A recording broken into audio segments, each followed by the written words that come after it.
All right, so this is a project that I did with Baja and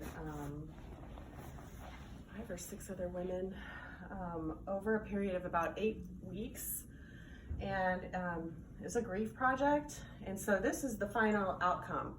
And so I'm just gonna kind of go through the procedure of how I came up with this and like what some of the revelations were, because like this was really revealing in the process, which I didn't really, there were a lot of things I didn't expect. I just expected to paint and cut out some pictures and decoupage and the end, you know, like that was gonna be it. So what I did is I thought I would do layers because the different layers make up who we are, right? So, and also what I did is I used pour painting. So I've never done pour painting before. So I watched a bunch of YouTube videos on how to do it, and I got the materials, and I went to the store and got different colors of paint that I associated with each one of these layers. So like what emotions did these particular layers make me think of in color? So this is the first layer. Oh, you know what, before I even get to this, I want to tell you,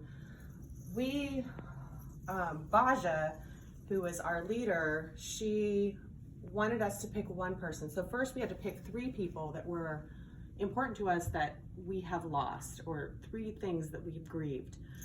And so I couldn't really pick one. Like my 3 were the loss of my biological mother, the loss of my grandmother, my paternal grandmother, and the loss of Blake, of course.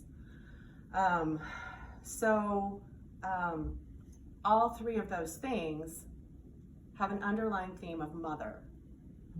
So my project is in the theme of mother. So I didn't pick just one person, I chose a theme.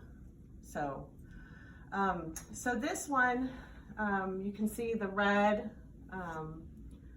black, white, and gold. So white and gold, I chose those colors as just highlights in all of the layers, just to highlight the color and give it some depth. So the red in here, I know that my mother loves me.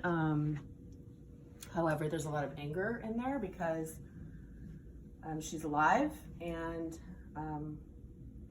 there's a choice been made many years ago that she would not be my mother. So there's a lot of pain in that. So that red does not necessarily mean love. It means pain. In the black, of course, death, even there's not like a physical death. So these pictures down here, you know, they printed out really blurry, and I almost printed them again. And then I was like, no, that's the way that was supposed to be, right? And so I left them the way that they were, because that is the way that it is. It's hard to see, it's not really there, although I'm evidence. These phrases are in her handwriting.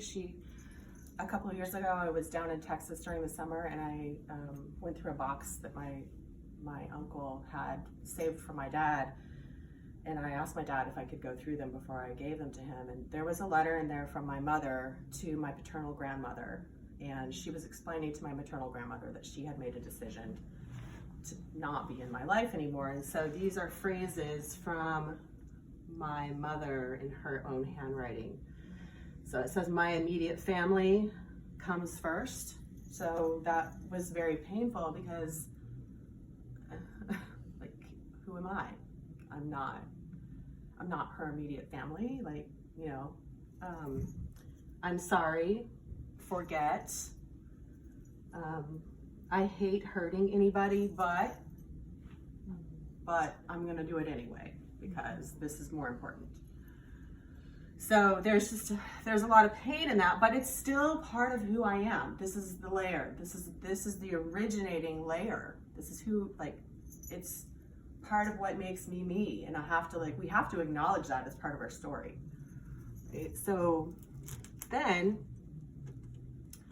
we go from that layer to this layer. And this layer, when my mother decided not to be in my life anymore, or somewhere along the line, I was about 16 or 17 months old. And my grandmother, my dad's mother, she had 4 boys, and she always wanted a daughter. And I was the first grandchild. I was the very first grandchild. So for her, it was a gift that my mother didn't want to mother me, because she wanted to mother a daughter. Like, that's what she missed that. And so we were very close, and I was really lucky. Like, you can see this picture right here, like, there's just pure bliss in this face. Like, and she loved me that way. And my grandpa told me as I got older that she always thought of me as her daughter. So I like, had it not been for this, like, there's a word on here called sawubona, and it's from an African tribe, and it means I see you. And that's what she did for me. She saw me. She infused in me being seen. She made me feel seen. And it's funny because, like, you might see, like, whenever I buy new clothes, I always have to take a picture, and we laugh about that in my house. Like, Tom just laughs at me because he always knows, like, if I have a new outfit, I gotta pose for it. But you can see, like, where that comes from. Like, we always, like, got new outfit, and my grandpa was out there with the camera, and he was taking a picture. So we still do that. Like, I still do it now. And she was just so proud, and my grandpa was so proud. And I got to, like, you know, you get to a point in your life where, when you're an adult and you realize, like, what people have done for you, those people that were important to you. And so I got to tell her that. And she used to always hold my hand, like, when we were, like, you know, even as I was older. Like, when I was young, I would, like, pull away. But then as I got older, and I was an older teenager, that I was like, it was just so endearing that she wanted to hold my hand, you know. She wanted to keep me safe, and it was just like, she just loved me. And so, yeah, she would hold my hand, and I would hold her hand. But this card was the last Mother's Day card that I sent to her, and it's that poem about, in 100 years it won't matter, like, the house that I lived in, or the car that I drove, or how much money was in the bank, but the most important thing will be that I was important in the life of a child. And then I went on to tell her that I just said, thank you for being important to me when I was a child, and continuing to be important now. I am quite sure that yours and Grandpa's importance has made my future different. I hope that I can be as important in my children's lives as you are to mine. You are truly a beautiful role model.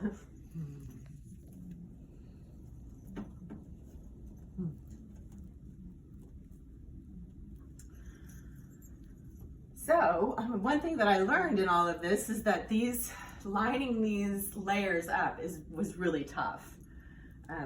Making sure that the next layer wasn't lost. So you can kind of see, like, I had to shrink down these pictures, because when I put the next layer up, it went too far down. So I had to make some adjustments, which was fine. That's what we do in life. We make adjustments. So this is the next layer. So then there was Blake.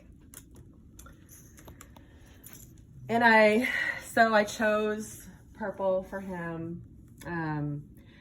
There's some really interesting things, like I'm blue because my birthstone is sapphire, so I chose blue for myself. So one thing that I noticed as I did this is that I put myself representation of blue in all of them except for my mother. Mm-hmm. There's no blue, and I didn't do that intentionally, but I realized it as I did the project. There is no blue in my mother's color representation. So just some different pictures that I chose. I played with some apps to just kind of give some different effects, and there were just some great pictures from when he was a baby. This picture with the moon, this picture with Nala, and I chose this, the quote from Alice in Wonderland. So I chose that, and he's, when the caterpillar, it's a caterpillar, right? Mm-hmm. He says, you, he said, are a terribly real thing in a terribly false world, and that, I believe, is why you are in so much pain. Mm-hmm. Yeah, but you know what I saw in this too is that, if it had just been this to this, I wouldn't have had this. This would have looked so different. But because of this, there was this beautiful relationship.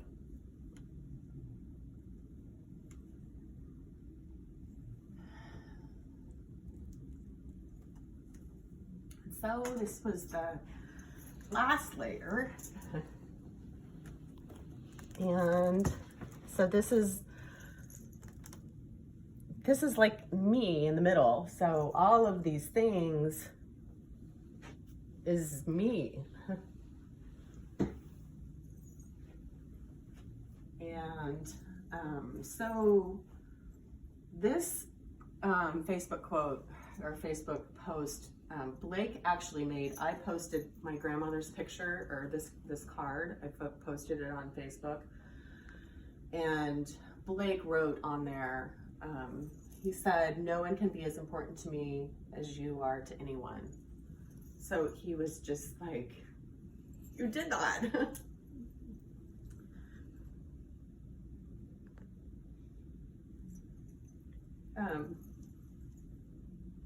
So this picture I took outside of, the hospital where Blake was Cedars-Sinai Hospital, and it's a huge hospital, like sprawling. And when I came out of the one building to go to the neuro intensive care building where Blake was, this was what I saw in this mother holding up her baby. And when I saw this, it wasn't what I first saw, the way I interpreted it when I first saw it was a mother playing with her child, holding up her child and playing with her child, and But when I did this, underneath this picture, I used an app, and the colors that came out underneath this are the same colors that I used with my mother's pour painting. So this became something else. This became a mother giving her child back, or giving her child away. And I know that when I said goodbye to Blake, like, that was the last, most loving thing I could do.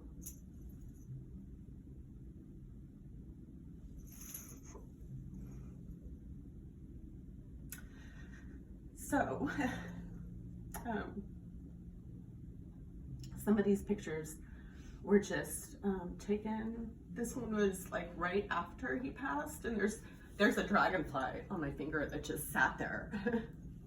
for like, I don't know, just for long enough for someone to get their camera out and like take a picture. And then this picture, like I see a lot of orbs. And then this is a post that Blake made it was on Lucas's birthday. He posted it on Lucas's birthday, and it was so it was August 15th, 2018. He posted this, and I really feel like I need to get this like blown up and like made into a stencil and like hang it on my wall so that I remember, because this is how he saw me. And I need to like remember those words so I can remember who to be.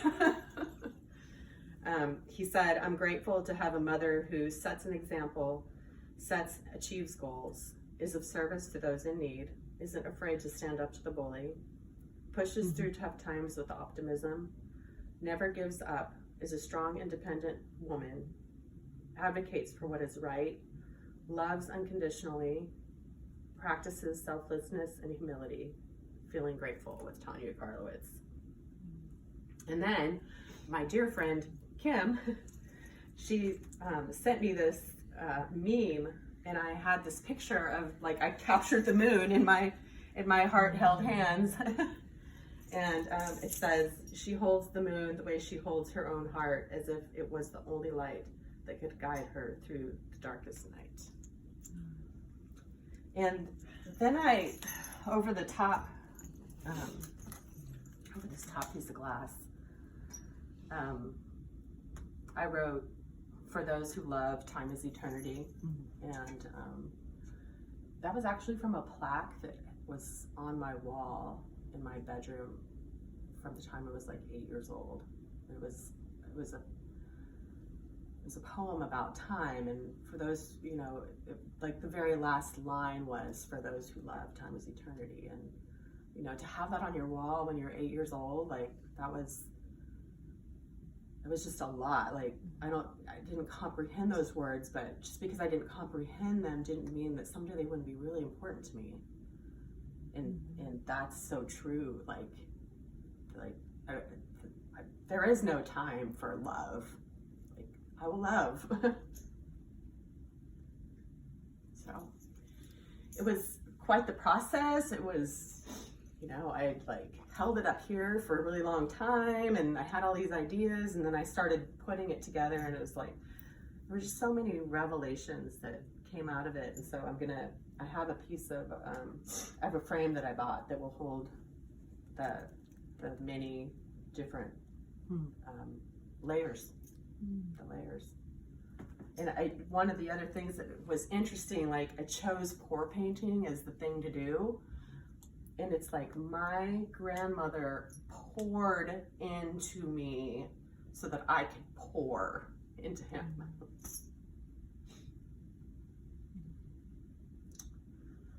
Oh, and this picture in the middle is the coolest tree that is in Coos-Bay.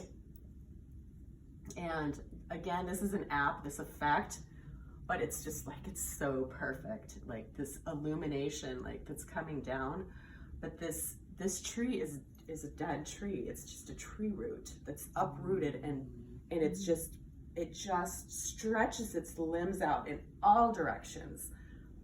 And I decided to like sit up in there. And when I went back and looked at that picture, I was like, I look like I'm like in the womb, right? Yeah. So it's like, it's rebirth and it's growth. And like, that's what we have to do all the time. We are constantly rebirthed. And I just like he's like shining his light down on me.